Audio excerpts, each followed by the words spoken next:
जब सबने बोल दिया mamma was listening and I was so scared. मैं तो डरी हुई थी कि नहीं मेरी मम्मा को इतना बुली कर दिया मेरे इंस्टीट्यूशन ने, तो मैं क्या मतलब कि अब क्या होगा। मैंने 17 साल की उम्र में अपना घर छोड़ा। फिर से बता दूं, घर छोड़ा, घर से निकाली नहीं गई थी।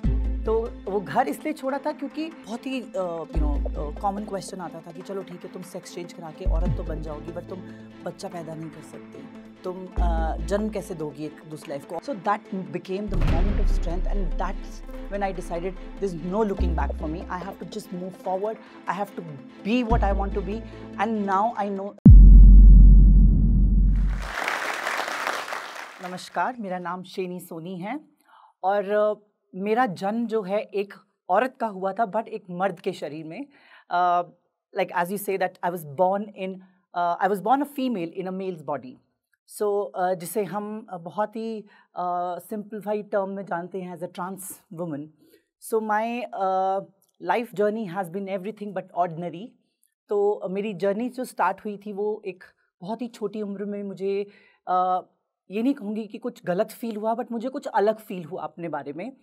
तो I remember I was I think 7 और 8 ईयर ओल्ड जब मुझे उससे पहले तो ये था कि even if I would wear a lipstick और I would use my mother's dupatta to drape a sari on myself, तो मुझे लोग बोलते थे हाँ चलो बच्चे हैं अभी तो ये होता है। डॉल से खेलना या लड़कियों के बीच में खेलना ये सब तो इज़ ठीक है, बच्चे हैं बड़े होकर सब ठीक हो जाता है। एक ऐसा एक सोच हमेशा रहता है सोसाइटी में। जब लोगों ने बोलना शुरू किया कि नहीं आपका जन्म एक लड़के का हुआ है तो आप एक लड़के की तरह बिहेव किए, तो मुझे उस टाइम पे भी वो बात समझ नहीं आई और मुझे ये लगा कि ये लोग कौन होते हैं डिसाइड करने वाले कि मेरे को क्या करना है और मेरे को क्या फील होता है। तो ऐसा था कि एक उम्र आती है जब प्यूबर्टी पे आप हिट करते हो, जब 13-14 साल की उम्र होती है, तो तब बहुत ज़्यादा प्रेशर आने लगा। स्कूल से आने लगा, पड़ोसियों से आने लगा, रिश्तेदारों से आने लगा and plus I could see my parents also getting affected now. तो उस टाइम पे ये था कि हाँ चलो इसको किसी साइकाट्रिस्ट को दिखाओ, चलो इसको किसी डॉक्टर के पास दिखाओ। अरे डॉक्टर और साइकाट्रिस्ट क्या हेल्प करेंगे जब your body is not able to understand what and और एक ऐसा भी दौर आया था मेरी ज़िंदगी में जहाँ पे शायद एक्चुअली मुझे ये लगने लगा कि शायद अगर सब बोल रहे तो शायद कुछ गलत है, कि शायद मेरे अंदर कुछ कमी है, तो चलो उसको फिक्स करते हैं। तो अब मेरे को लगा कि चलो बड़े हैं, मेरे रिलेटिव्स हैं, मेरे पापा के फ्रेंड्स हैं, मेरी मदर की फ्रेंड्स हैं, तो वो लोग अगर बोल रहे हैं तो उनको सही पता होगा क्योंकि उन्होंने लाइफ में ज़्यादा एक्सपीरियंस की हैं चीज़ें। तो साइकाट्रिस्ट के पास गए, डॉक्टर्स के पास गए, but I felt okay now this will change me, but वो भी नहीं हुआ। Over the years baby medications चली, ट्रीटमेंट्स चली, but I still felt the same. So I thought that, okay, there might be an issue with their thinking rather than, they pointing at me being wrong.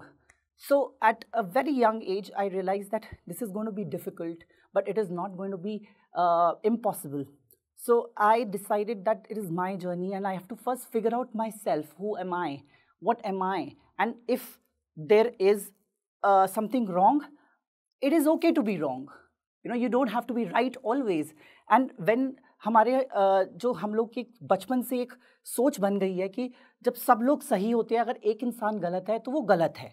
गलत नहीं, ये नज़रिया है कि एक इंसान अगर गलत है वो गलत नहीं होता, उसका नज़रिया देखने का चीज़ों का अलग है। आप सबका सेम होगा, पर वहाँ पे आप एक और ब्राइटर साइड है कि आप जो इंसान को गलत बोल रहे हैं शायद वही इंसान जो गलत है वो उसका नज़रिया में भी आप लोगों से अलग है एंड वो कुछ अलग it is on a different level and it might be very progressive, not as per what norms have been carrying. So मैंने 17 साल की उम्र में अपना घर छोड़ा। फिर से बता दूं, घर छोड़ा, घर से निकाली नहीं गई थी।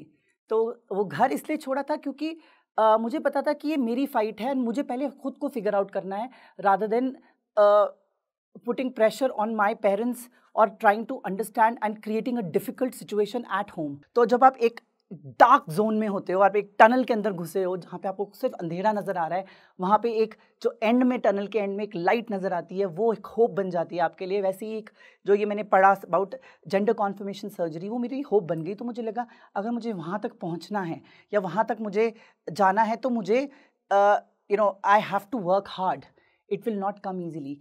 And also I in the whole process, ये सारी जर्नी के बीच में मैंने एक और चीज़ जो बहुत स्ट्रांगली रियलाइज़ की, that I will only get victimised when I will allow people to victimise me. कि मैं अगर मैं झुक के खड़ी रहूंगी या झुक जाऊंगी तभी लोग मेरी कंधे पे, मेरी पीठ पे बैठेंगे।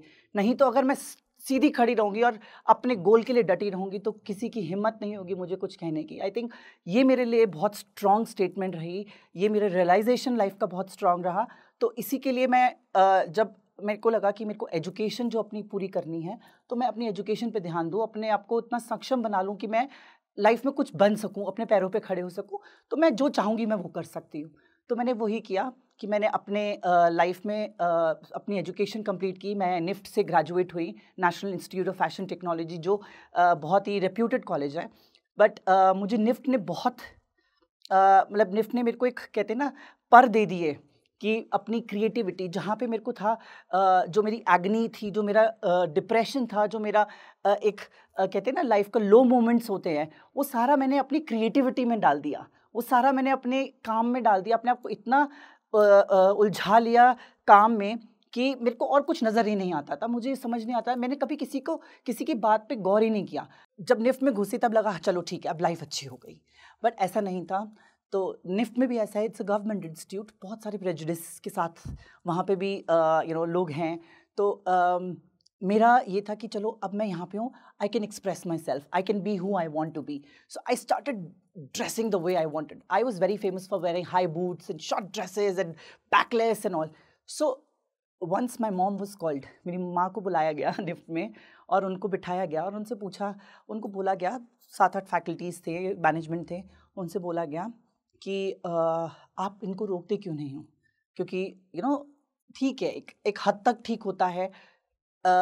काफ़ी सारा बोला गया उनको, बहुत कुछ मेरे बारे में बोला गया कि देखो कपड़े पहनने का ढंग देखो, उठने बैठने का ढंग देखो।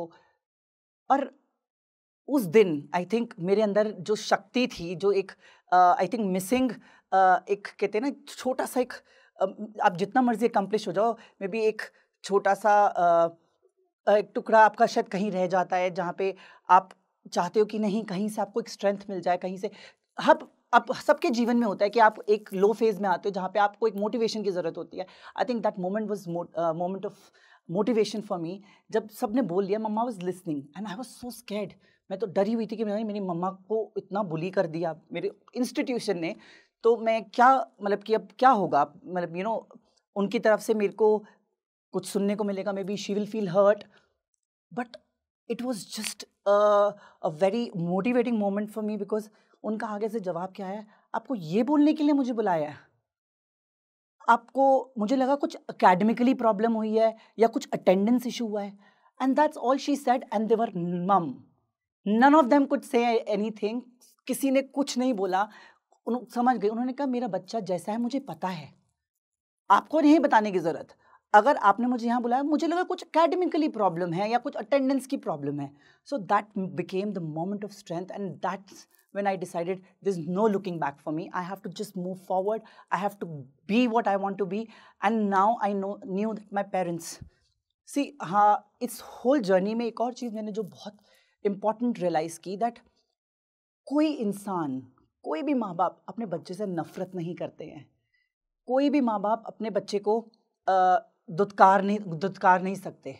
It's just that there's a lot of societal pressure, जो हमारा समाज है उसके प्रेशर में आके, अपने रिश्तेदारों के प्रेशर में, अपने पीयर प्रेशर में आके शायद माँ बाप आपको कुछ टाइम के लिए नहीं समझ पाते।